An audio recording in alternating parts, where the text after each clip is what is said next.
산불 현장에서 드론으로 진화탄을 떨어뜨려 산불을 끄는 일이 가능해질 전망입니다. 헬기가 뜨기 힘든 밤 시간, 산불 진화와 방화선 구축에 활용될 예정입니다. 상지대 등 강원도 내 7개 대학이 정부 재정 지원 대상에서 탈락했습니다. 앞으로 3년간 40억 안팎의 재정 지원이 제한돼 대학 운영에 직격탄이 예상됩니다. 원주의 한 초등학교 학생 20명이 식중독 의심 증상을 호소하고 있습니다. 당국이 학생들의 검체를 채취하고 원인 조사에 들어갔습니다. 2018 평창 동계올림픽을 계기로 강원도의 교통과 관광시설이 확충되면서 중산층 관광객 유치를 위한 시설 대형화, 서비스 고급화 전략이 추진됩니다.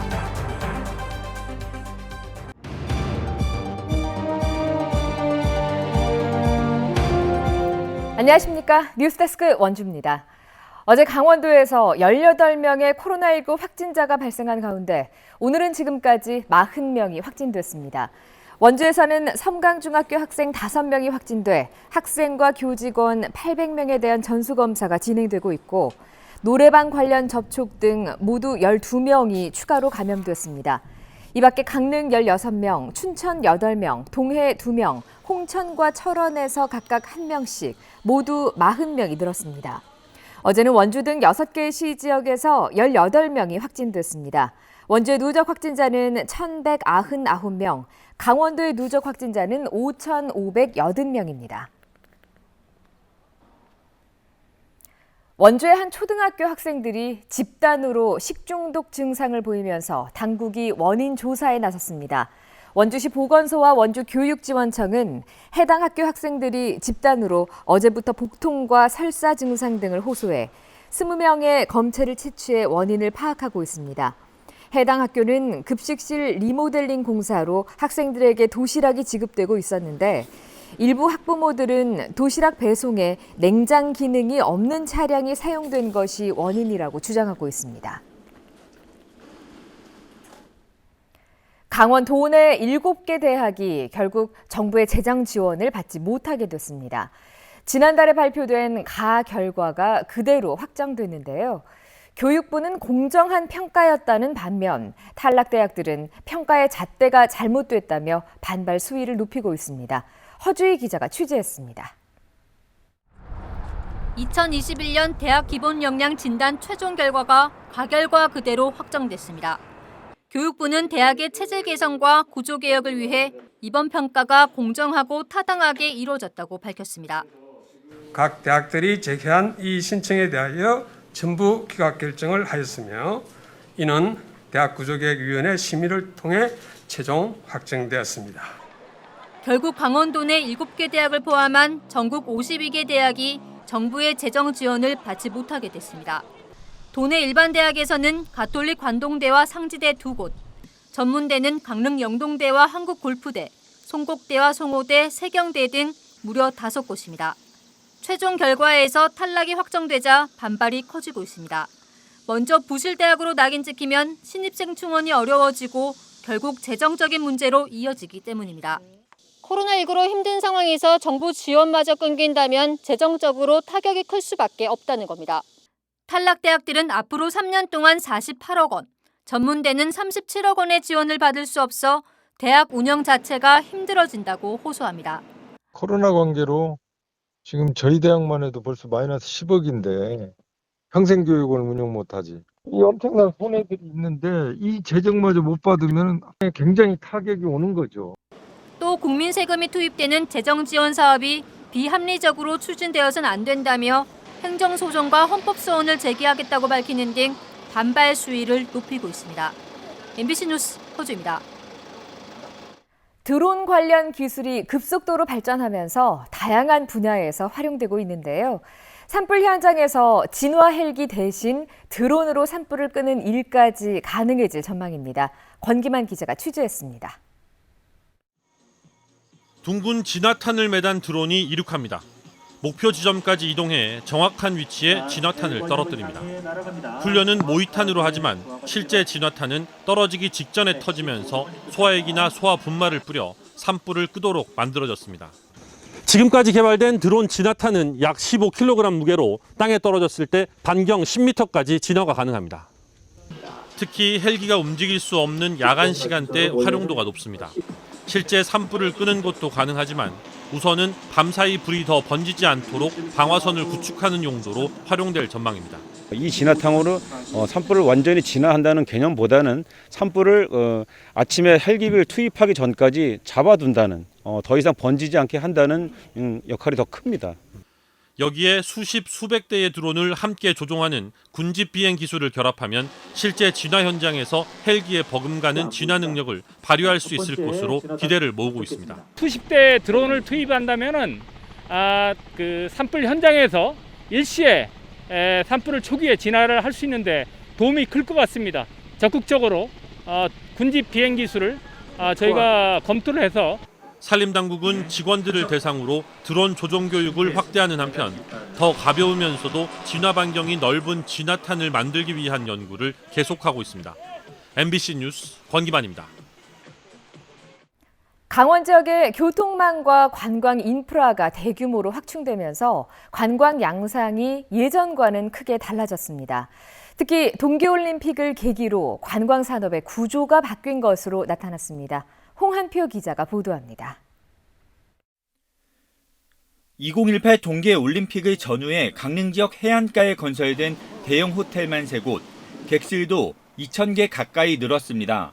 영동지방 전체로도 호텔과 리조트 업체는 2015년 249곳에서 올해 306곳으로 6년 사이 60곳 정도 늘었고 객실도 6,000실 가까이 증가했습니다. 2019년 강릉의 호텔 객실 평균 요금은 21만 원으로 제주도 서귀포 15만 7천 원, 부산 해운대 9만 5천 원을 훌쩍 넘고 있습니다. 즉 숙박업 구조가 대형화, 고급화로 변한 건데 이로 인해 영동지방 관광객의 구조도 바뀌었습니다. 2016년에 비해 2018년 저소득 가구의 방문 비율이 절반으로 줄어든 반면 고소득 가구의 방문이 10%포인트 이상 늘어난 겁니다. 국민여행조사의 가구 소득별 영동지역 방문 가구 수에 2016년 대비 2018년 증감을 분석하였습니다. 영동지역 숙박시설들의 고급화와 교통여건 개선 등의 영향으로 중상위 소득 가구의 방문이 늘어났습니다. KTX 강릉선 동해선철도와 서울 양양, 제2영동 등 고속도로 개통, 플라이 강원의 취향은 영동 지방으로 관광객 집중을 견인하고 있고 여행 경로도 더욱 다변화시키고 있습니다. 서핑 등 해양 레저, 캠핑과 차박, 전통시장과 커피, 맛집으로 해수욕장 일색이었던 동해안의 관광 패턴도 더욱 다양해졌습니다. 이 결과 2018년 동해안 6개 시군의 숙박 음식업점 생산이 2013년보다 28.4% 증가하며 전국 평균 12.0%, 강원도 평균 15.7%를 압도했습니다. 한국은행의 고용 분석 결과에도 이 같은 내용이 담겨 있습니다. 영동지방의 고용은 건설업과 서비스업을 중심으로 확대되고 있다고 분석했습니다. 동계올림픽을 열었던 2018년까지는 경기장과 사회 간접시설 등 건설업의 고용 증대가 눈에 띄었다면 이후에는 서비스업의 고용이 급증하고 있는 겁니다.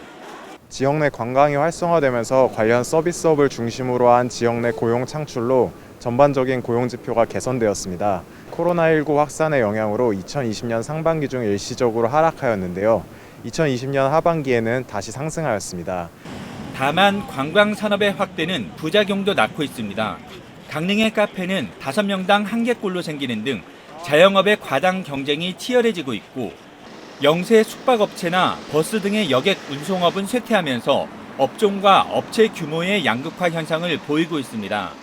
난개발로 인한 자연 환경 훼손이나 안전 문제, 쓰레기 처리 등의 문제도 해결해야 할 과제로 남아있습니다. MBC 뉴스 홍한표입니다.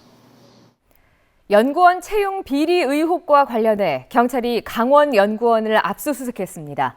강원경찰청 반부패 경제범죄수사대는 오늘 오전 강원연구원에 대한 압수수색에 나서 전임 연구원장 시절 이루어진 연구원 채용 관련 자료 등을 확보한 걸로 알려졌습니다. 이번 압수수색은 지난 5월 강원도 감사위원회가 의뢰한 전임 강원연구원장의 제자 부정 채용 의혹에 대한 수사 과정에서 이루어졌습니다. 한편 강원도 감사위원회는 연구원 채용 과정을 조사한 뒤 절차적 위법을 이유로 강원연구원 실장급 2명에 대해 각각 중징계와 경징계를 요구하고 경찰에 수사 의뢰했습니다. 더불어민주당 대선 경선 주자인 이낙연 후보가 오늘 춘천, 강릉, 원주를 차례로 찾아 강원 표심 공략에 나섰습니다. 이 후보는 춘천을 시작으로 강릉, 원주를 잇따라 방문해 지역 당원과 지지자들, 소상공인 등을 만나 간담회를 열고 지지를 호소했습니다. 특히 소상공인과 자영업자를 만난 자리에서는 코로나 장기화에 따른 사회 경제적 피해가 가중되고 있다며 위드 코로나 정책 전환의 필요성을 강조했습니다. 대규모 개발 사업이 진행되고 있는 원주 간현관광지의 명칭이 소금산 그랜드밸리로 변경됐습니다. 원주시는 그동안 사용하던 소금산 밸리파크라는 이름 대신 출렁다리와 잔도, 전망대 등의 시설을 아우를 수 있는 소금산 그랜드밸리로 명칭을 변경하는 것을 확정했다고 밝혔습니다. 원주시는 올 3월 공모를 통해 간현관광지의 명칭을 소금산 스카이밸리로 정했다가 타 지역 관광지와 이름이 겹친다며 석 달 만에 소금산 밸리파크로 바꾸었고 석 달 만에 다시 소금산 그랜드밸리로 변경했습니다. 지난달 30일 국민의힘 대통령 경선 예비 후보인 홍준표 의원이 밝힌 제주 오픈 카지노 공약에 대한 피광적 시민단체의 반발이 높아지고 있습니다. 고한 사북 남면 신동지역 살리기 공동추진위원회는 보도자료를 통해 폐특법이 2045년까지 연장되어 지역개발을 위해 박차를 가하려는 폐광적 주민들에게 홍 의원의 공약은 너무나 큰 실망감을 안겨줬다고 비판했습니다. 또 홍 의원의 말대로 제주 오픈 카지노가 현실화된다면 폐광적의 붕괴가 불보듯 보인다며 즉각 사과와 공약 철회를 요구했습니다. 어제 뉴스데스크에 방송된 국도 31호선 선형 개량 공사가 사고의 위험을 키운다는 보도와 관련해 원주지방국토관리청이 대책을 내놨습니다. 먼저 대화, 육리, 삼거리 교차로의 안전을 확보하기 위해 경찰 등 관계기관과 협의해 준공 전이라도 교차로 내 신호등 운영을 검토하겠다고 밝혔습니다.